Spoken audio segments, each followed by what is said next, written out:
2024 may be known as the year where DIE died. That's right, Google, the left-leaningest of left-leaning companies, is now cutting its diversity, equity, and inclusion programs.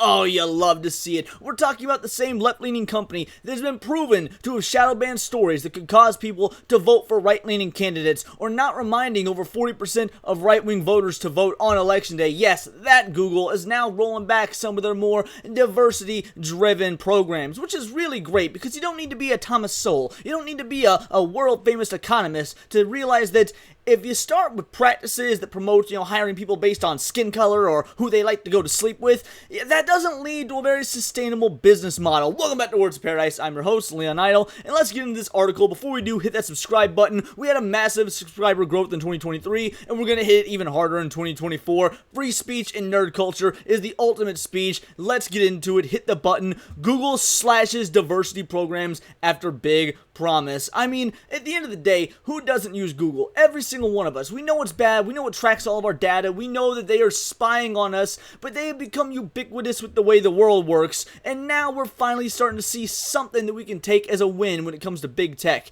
In 2020, Google made sweeping commitments to advance diversity, equity, and inclusion in the wake of nationwide protests over racial injustice. Now, look, I'm not going to say that there's nobody out there of a certain skin color or a certain, again, sexual persuasion that wants to work at Google, but that's just been their dream job growing up. I am going to say I've met far more individuals who are more interested in being the next SoundCloud rapper that's going to make it big than being a Google engineer. I mean, when you have to do a movie, an entire propaganda film starring Owen Wilson and Vince Vaughn about how great your company is and how they will take anybody of very diverse backgrounds, even though it starred two white people, let's be real, Google is quite literally the propaganda machine of the West. Maybe other parts of the world as well, but of the West, definitely. But just a few years later, many of these programs are seeing significant cuts, according to reporting from NBC. Shortly after the murder of George Floyd, well, we already see where Forbes has taken this. If there was not any clearer indication this was going to be a biased article, you see, after the murder of George Floyd, so they really want to demonize what happened when new information has come to light since then about, for example, it was actually an overdose, and that the way that Derek Chauvin was kneeling on the back of his neck did not actually cause the asphyxiation. It's only a coroner's report, but yeah, who cares about the evidence that came out after the media firestorm was finished? And the rise of the Black Lives Matter movement, they're just getting all sorts of facts wrong. George Floyd is not what caused Black Lives Matter. Black Lives Matter was a movement years before George Floyd. I mean, Forbes, I don't really ask much, but if you're gonna do some reporting, now I don't even know if the numbers you're about to give us for the DEI failures are accurate. I mean, they could be far worse, and you're trying to really, minimize it. We obviously see the lean you've got here in this article. So yeah, it's obviously not only Google or Meta or companies like that have a certain ideological lean. Forbes clearly has one as well. Google CEO Sundar Pichai pledged major initiatives like increasing underrepresented groups in leadership roles and more than doubling black representation in non-senior positions by 2025. It's interesting that they're going to double black representation. I mean, what do individuals, let's say Asians, do Japanese people not get to work at Google? Is that what it is? I mean, let's be real. You certainly don't have a problem with Asians. You're feeding all of our data to China anyway. Why black representation specifically? What is it about black individuals that, once again, no offense to black people, but I've never met someone who's, black guy whose dream was to work at Google. But hey, if that is your dream, more power to you. I hope you went to school. I hope you got good grades, and I hope you put in the work. And if you did get that job, black guy, theoretically watching this video, I do truly mean this. I hope that you know for sure that you were hired on your merit and your skills as an engineer, and not just because you were black. Because I can't imagine a more demeaning feeling than wondering your entire career that you've worked so hard for if you were just the necessary diversity hire to look good for the media.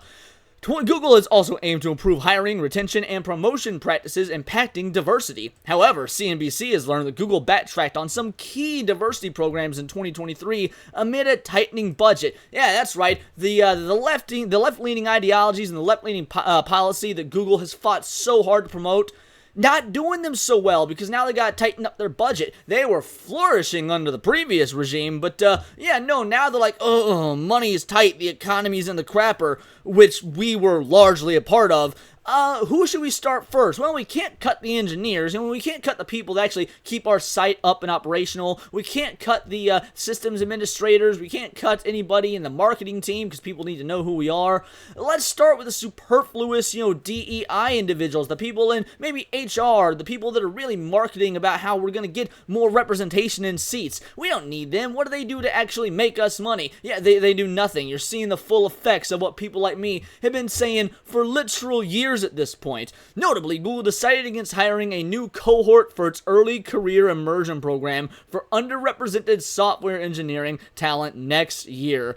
I mean, let's reread that again, because they decided against hiring a new cohort for its early career immersion program. Now, if I had to take a wild guess, I would say the early career immersion program was only available to a select group of people based on their skin color, which would be incredibly racist. Now, I'm not going to sit here and pretend that, I should have that job or something. I am probably woefully uneducated when it comes to, actually working for Google. As many of you know, as I've said before, I do IT for a living. IT is actually what I do in my day job when I'm not making YouTube videos until this channel takes off. Hit that subscribe button. Yes, I do IT, and I bet I am woefully underqualified for a job at Google. But to be fair, I bet the vast majority of people are woefully underqualified for an IT job at Google. So if you're going to do some sort of early career immersion program, why not make it available to everybody, considering the vast knowledge and skill set it takes to actually work for your company? I take it you're not going to do that. You're just going to cancel the program outright, because why bother getting talent if it's, talent of any other ethnicity than black? Which, again, it's Google. It's a left-leaning company. Why is anybody surprised? None of us are surprised, but it still feels really good I shouldn't say it feels good, it feels like a win to see Google suffering like this, because they did this to themselves. They're fake pandering to diversity, they're fake, quotes about how we're going to get more individuals of a certain skin color or certain sexual orientations into this job for optics. Yeah, that's all falling flat on its face, and you never would have had this issue if you just didn't pander to a certain political ideology that doesn't further your best interests when it comes to what you should be doing, which is making money. The company also laid off some staff supporting this initiative. So not only are they refusing to hire somebody, they've got to actually fire staff as well. Google must be hurting in a way that they're not letting us know about. Obviously, they're in no danger of going under. We're not going to turn on the news one day and read that, Google is out of business. I mean, most of us are getting our news. I know I get most of my news articles from things I find on Google News, that or, X, one of the two. It's either on X or Google News articles, and that's really about it in terms of where I get my stuff, unless people happen to send me something. So, yeah, Google is in no danger of going under. But they definitely are hitting hard times in some way, shape, or form. That they're having to actually fire people, and they're starting with the ones that mean the least, which are those that do nothing to advance the company in a way that makes them money, starting with programs like this one. In another case, participants in Google's apprenticeship programs raised concerns over lower pay compared to other engineers doing similar work. There's a reason for that. Right here, apprenticeship program. It's almost like you're not a full-fledged employee. It's almost like you're an intern. Now, I've been doing IT for many years. One of them was working for Expedia. I was an IT guy for Expedia, the hotel company online. One of the things that you had to do was start off as an intern. In fact, not even really an intern. You were a third-party contractor. Expedia didn't even hire you, and they would have you on for about 6 months, and after 6 months, they would decide if during that contract period, you were good enough to be hired on as a full-time employee. And while you were a contractor, you were not paid as much as the regular full-time employees. You were not given the same, vacation and time off benefits, nothing to that effect. Now, when they did hire you on, if they hired you on 6 months later, they would backrate you, they would give you a raise, and they would backdate all the would have been accumulated PTO and other benefits. That's the best word for it. So don't get me wrong, it wasn't actually a bad program, but the point is, IT jobs are very much in demand. We live in a very technology-driven society. If you hadn't noticed, watching this on YouTube, probably from your smartphone or smart TV that you probably couldn't live without, yeah, it's no wonder that the apprentice programs have lower pay. You don't even know if these individuals are going to work out. They're apprentices, they're interns, they're learning to do this work, and I'd be willing to bet 50% of them wash, because it actually takes a lot of skill to do this sort of job. Apprentices claim they were contributing heavily to Google's code base while earning just half of what full-time software engineers made. Well, again, maybe you're earning half of what they make because you're just learning. If you ever go to get a tattoo and you decide, hey, I want to take the cheaper route, I don't have a whole lot of funds, but I really want the tattoo, and you find an apprentice to do it, you go to a tattoo shop where the guy's like, yeah, I'm teaching somebody to be a tattoo artist, you will probably notice that the rates are far cheaper for your tattoo, because this is how the individual doing the tattoo is getting experience to go on to become a full-fledged tattoo artist. It's not so different in the tech world. Additionally, Google cut roles managing partnerships and recruiting for underrepresented groups. The company also reduced learning programs that aim to foster inclusion. Meanwhile, sources said Google's recent layoffs included leaders from employee resource groups focused on racial diversity. Well, yeah, because if I was the head of a large multi-billion-dollar conglomeration and I need to cut costs, that's where I would start. The individuals that aren't actually doing anything to further our company in a meaningful way where we can see actually generates revenue. So it looks like Google is doing the smart thing to me. Now, they wouldn't have had to do this to begin with if they just stayed out of politics and stayed out of DEI, but whatever, you gotta get your BlackRock funding somehow. This pullback on diversity commitments mirrors a broader decline in DEI and B investment across the tech sector in 2023.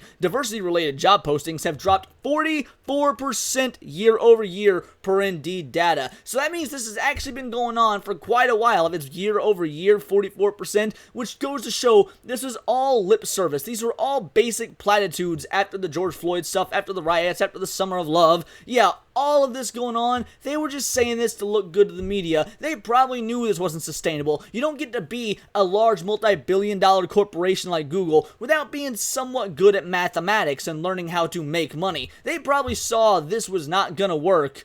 But in the short term, as long as people had the eyes on them, they could do something that would benefit their public image. Because their public image is more important in the short term than making money in the long term, is for some reason what some of these bozos think. I bet there were actually individuals on the board that knew this was a bad idea, but they were too afraid to fight it for fear of being called a racist, or again, maybe just because they didn't want to miss out on the funding from people like BlackRock and Raytheon. But again, those are just my speculations. Tech giants like Meta have also made similar cuts. When asked about the specific cuts, a Google spokesperson did not dispute details to CNBC, but stated the company remains strongly dedicated to diversity, equity, and inclusion efforts. I mean, show us, I'm one of those, how would you say it, actions speak louder than words type of individuals. So what actions are you doing to show us that you're still so dedicated to DEI? If you're cutting staff, if you're firing individuals, and if you're starting in the DEI sectors, which, don't get me wrong, I think is a good move. That's absolutely where you should start. But if you're gonna say you're still committed to it, I'm sorry, show us. Open up your books, show us how you're committed to it. Don't just say it, because why would we trust anything that comes out of a multi-billion-dollar corporation's mouth?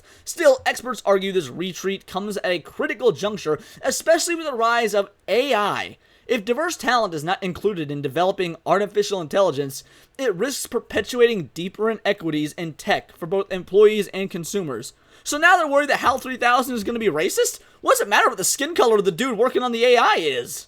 This is a classic example of you reap what you sow. Google is reaping what they've sown because they decided to take party lines and pick a side rather than being ideologically in the middle, rather than being, frankly, just out of the race altogether in favor of just shutting up and making money from both sides. But the moment you decide to pick a side, you begin to alienate individuals. And in this instance, they picked the losing side because they picked the side that has destroyed the economy and therefore has hurt their business. And it makes you wonder how they came to the conclusions in the first place that this was the good move, that this was a smart move, because you would think the company that has controlled the world for the better part of 20 years would have better business sense than this. Is it really that their ideology, they trust so much in that's where their heart truly lies, that they're willing to take the loss on potentially millions, if not billions of dollars, all because they've got a certain ideological bend? Is there a chance that makes sense? I can't imagine a world where that's the case, yet that's clearly the only conclusion we can draw when we see what Google has done and the side they've chosen. And you know what? You love to see it. But those are just my opinions. Let me know yours in the comments down below, or let me know on X, where you can find me at BoltTheWord. And please do subscribe. I'm a nerdy news channel. I cover nerdy news every day, and not always about internet corporations like Google, who, control the world, but also anime, video games, movies, music, Magic the Gathering, you name it. Check me out on Instagram at wordsofparadise_Leon. And remember, it's all here in the nerdosphere, and this has been Words of Paradise.